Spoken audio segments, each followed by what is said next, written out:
Hello guys, welcome back. My self Zarif Siddiqui and you are with study house. Let's start. তো আমাদের আজকেরটা হচ্ছে তোমাদের যেটা আমরা বলেছিলাম মাধ্যমিকের এবিটিএ টেস্ট পেপার সলিউশন, সেটা আমরা স্টার্ট করবো। ঠিক আছে, তো হেডিংটা দাও এবিটিএ পেজ সলিউশন, আর পেজ নাম্বার হচ্ছে ওই তোমার 99 বা 100 এরকম যেটা আছে, হ্যাঁ 99। ঠিক আছে, এই পেজটা হচ্ছে আজকে আমরা করবো। আর একটা বিষয় বলি, আমরা এমসিকিউ আর ভিএসএকিউটা করছি না, আমরা এসএকিউ আর এলএকিউ যেগুলো 2 মার্কস অ্যান্ড 3 মার্কসেরগুলো করবো। তবে থিওরিটিক্যাল কোশ্চেনগুলো ডিসকাস করবো, নিউমেরিক্যালগুলো এখানে সলভ করবো। ঠিক আছে, তো দেখো তোমরা ফার্স্ট হচ্ছে এটা 100 পেজ।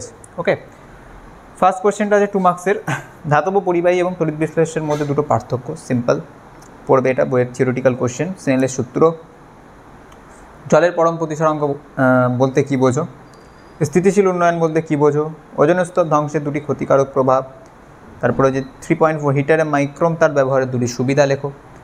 3.5 একটি 3.5টা হচ্ছে আমাদের ফার্স্ট নিউমেরিক্যাল আছে। ঠিক আছে, প্রথম চারটে হচ্ছে থিওরিটিক্যাল কোশ্চেন আছে, তাই 3.5টা করবো আমরা। ঠিক আছে, দেখো একটি পরিবাহী দুই প্রান্তের বিভব প্রভেদ 1 ভোল্ট, ভিটা আছে 1 ভোল্ট, আর কারেন্ট আছে 0.2 অ্যাম্পিয়ার। তাহলে রোধ, তাহলে আমরা যেটা জানি V is equals to I R, তাই তো 0.2 ইন্টু আর, তাহলে আর হচ্ছে 1/0.2 10 5, তাহলে আর হচ্ছে 5 ওহম। ঠিক আছে, এটা হচ্ছে 3.5। এরপর আসো 3.6, বিপদ সংকেত হিসাবে লাল আলো ব্যবহৃত হয় কেন? তোমরা র্যালের ইকুয়েশন দিয়ে বলতে হবে। ইন্টেন্সিটি আর ল্যাম্ডার মধ্যে যে রিলেশন। দিনের বেলায় একই আকাশকে নীল দেখায় কেন? তেজস্ক্রিয় মৌল কাকে বলে? এক্স রশ্মির ব্যবহার। এবিসি, তারপরে 3.8টা দেখো এবিসি তিনটে মৌল আছে তাদের, এটা 3.8 তাদের পরমাণু ক্রমাঙ্ক বলেছে 6, 8, 10, 6, 8, 10। ফার্স্ট কোশ্চেন বলেছে এদের মধ্যে নিষ্ক্রিয় মৌল কোনটা? তাহলে 2, এটা 4, এটা 2, 6, আর এটা 2, 8। তাহলে বাইরের কক্ষে 8টা আছে, তাহলে এটা নিষ্ক্রিয় বা নোবেল গ্যাস। কোন মৌলটির তড়িৎ ঋণাত্মকতা সব থেকে বেশি? বলো এখানে কোনটা সব থেকে বেশি? নিষ্ক্রিয় গ্যাসটাকে ছাড়ো, নিষ্ক্রিয় গ্যাসকে বাদ দিলে আমরা যদি আপ টু হ্যালোজেন অবধি দেখি, তাহলে লেফট টু রাইট আমাদের ইলেকট্রোনেগেটিভিটি বা তড়িৎ ঋণাত্মকতার মান ক্রমশ বাড়তে থাকে। তাহলে এটা বেশি তড়িৎ ঋণাত্মক, এটা হচ্ছে বি ছিল, মোস্ট প্রবাবলি বি। তারপরে ছিল এ ও বি এর মধ্যে কোনটির পরমাণুর আকার কম? তোমরা যেমনভাবে চেঞ্জ হয় সেটা দেখবে, আর বিজারণ ধরবো, একদম থিওরিটিক্যাল কোশ্চেন। কার্যকরী মূলক কাকে বলে? সংজ্ঞা। তারপরে দুটো IUPAC নাম দিয়েছে, CH3 CH2 COOH, একদম সিম্পল, এগুলো আমাদের অনেক করানো আছে। CH3 CH2 COOH, 1, 2, 3টে কার্বন, প্রোপানোয়িক অ্যাসিড। ওকে, আরেকটা আছে CH3 CH2 CH2OH। ওকে, ওটা অ্যালকোহল। CH3 CH2 CH2OH 1, 2, 3, এটা হচ্ছে প্রোপানল। ঠিক আছে, প্রোপানল, 3টে কার্বন। তাহলে এগুলো হয়ে গেল আমাদের 3 মার্কসের। তো এখানে ম্যাক্সিমামটাই ছিল থিওরিটিক্যাল কোশ্চেন। ঠিক আছে, নিউমেরিক্যাল একটা ছিল মাত্র। এবারে আসা যাক 4 মার্কস, সরি 4-এর দাগ 3 মার্কস এলএকিউ। ঠিক আছে, তো এখানে ফার্স্ট কোশ্চেনটা আছে মিথেন হাইড্রেট কি? একদম ইজি কোশ্চেন। তারপরে আছে দেখো 4.2, একটা নিউমেরিক্যাল আছে, 0 ডিগ্রি সেন্টিগ্রেড থেকে কোনো গ্যাসকে উত্তপ্ত করলে তার চাপ আয়তন উভয় দ্বিগুণ হয়, গ্যাসের চূড়ান্ত উষ্ণতা কত? 4.2 এটা। 0 ডিগ্রি সেন্টিগ্রেড থেকে কোনো গ্যাসকে চাপ এবং আয়তন দুটোই, তাই তো, মানে উত্তপ্ত করলে তার চাপ আয়তন দুটোই ডবল হয়। তাহলে পি আর ভিটা কনভার্ট হচ্ছে 2P, 2Vতে। তাহলে এই কন্ডিশনে তার টেম্পারেচারটা চেয়েছে, 3টে ভ্যারিয়েবল, P1 V1/T1 সমান P2 V2/T2। আমাদেরকে T2 বার করতে হবে। P1টাকে P, V1টাকে V হচ্ছে।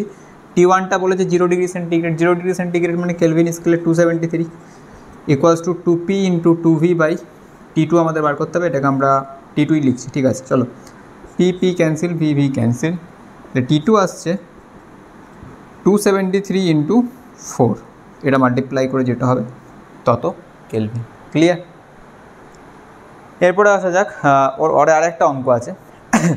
760 mmHg চাপে 0 ডিগ্রি সেন্টিগ্রেড তাপমাত্রায় কিছু পরিমাণ গ্যাসের আয়তন এত সিসি, ওই চাপে এত তাপমাত্রায় ওই গ্যাসের আয়তন কত হবে? 760 mmHg চাপে দেখো একই P1 V1/T1।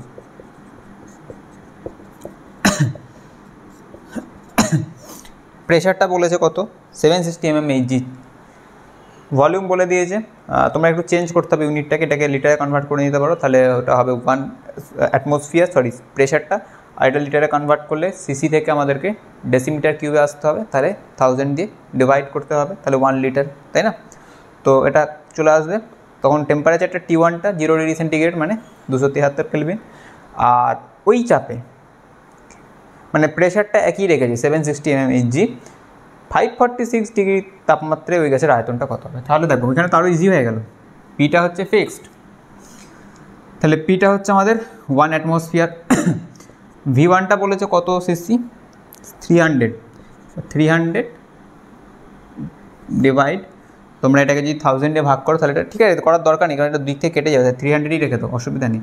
আর টেম্পারেচারটা আছে কত 0 ডিগ্রি সেন্টিগ্রেড মানে হচ্ছে 273, আর এখানে প্রেশারটা একই প্রেশার 1 অ্যাটমসফিয়ার ইন্টু ভলিউমটা আমরা বার করব, টেম্পারেচারটা হচ্ছে 546, তাহলে 546 প্লাস 273 করলে হয় এটা মোস্ট প্রবাবলি 809, আর করে দেখা তো 546 273 9 11 809 দিয়ে এখান থেকে V2টা ক্যালকুলেশন করে বার করবে, ঠিক আছে, ইজি কোশ্চেন। তারপরে দ্বিধাতব পথ কাকে বলে, বেঁকে যায় কেন? দেখাও যে কাঁচপলকের মধ্যে দিয়ে গেলে আলোর শুধু পার্শ্ব সরণ ঘটে, মানে হয় তোমার কোনো কৌণিক চ্যুতি হয় না, I1 সমান I2 ওই প্রমাণটাই করতে বলছে ঘুরিয়ে, ঠিক আছে, একই কোশ্চেন। ওটা হচ্ছে তোমার কোশ্চেন 4 পয়েন্ট কত নাম্বার এটা 4.4, ঠিক আছে। 4.5-এ বলেছে ফ্যারাডের সূত্র, তারপরে অপশানে ম্যাক্সিমামলি থিওরিটিক্যাল পেজ দেখছি এটা, ডিসির তুলনায় এসি ব্যবহারে দুটো সুবিধা, তেজস্ক্রিয় রশ্মি নির্গমনের নতুন মৌল সৃষ্টি হয় কেন বলতে পারবে, নিউট্রন কোনো একটা বেরোয়, হাইড্রোজেনকে দুষ্ট মৌল বলে কেন, মেন্ডেলিফের পর্যায় সূত্র লেখো, আর আর আর বায়োগ্যাস বলতে কী বোঝো, জৈব অজৈব যৌগের মধ্যে পার্থক্য লেখো, রেকটিফাইড স্পিরিট বলতে কী বোঝো, দুটি জৈব ভঙ্গুর পলিমারের উদাহরণ দাও, ইথানল অ্যাসিটন ইথানোয়িক অ্যাসিডের সংকেত, একদম সিম্পল কোশ্চেন, জাস্ট 3টে সংকেত লিখবে 3 মার্কস পেয়ে যাবে, ঠিক আছে। তারপরে বায়োগ্যাস বলতে কী বোঝো, বায়োগ্যাসের সবথেকে বেশি কোন গ্যাস, মিথেন, বায়োগ্যাসের মূল উপাদান মিথেন, বায়োগ্যাস বলতে কী বোঝো সংজ্ঞা লিখবে। তো এই বেসটা ম্যাক্সিমামটা থিওরিটিক্যাল বেসড ছিল, তো অনেক আমি কোনো অর্গ্যানিকেও কোনো রিয়াকশনও তেমন নেই, ঠিক আছে। তো এটা অনেক ইজি পেজ, এটা হচ্ছে তোমাদের পেজ নাম্বার 99, ঠিক আছে, 99 to 101-এর মধ্যে শেষ হয়ে গেছে পেজটা। এর পরের পেজটা আছে তোমাদের হচ্ছে 121, তবে এই পেজটা আমরা নেক্সট দিন করবো, ঠিক আছে। তো আজকে এই অবধি তোমরা কন্টিনিউ করতে থাকো, পরপর আমাদের এবিটি এর পেজগুলো আসবে সলিউশন, ঠিক আছে। তো আজকে এই অবধি কন্টিনিউ করতে থাকো, বাই।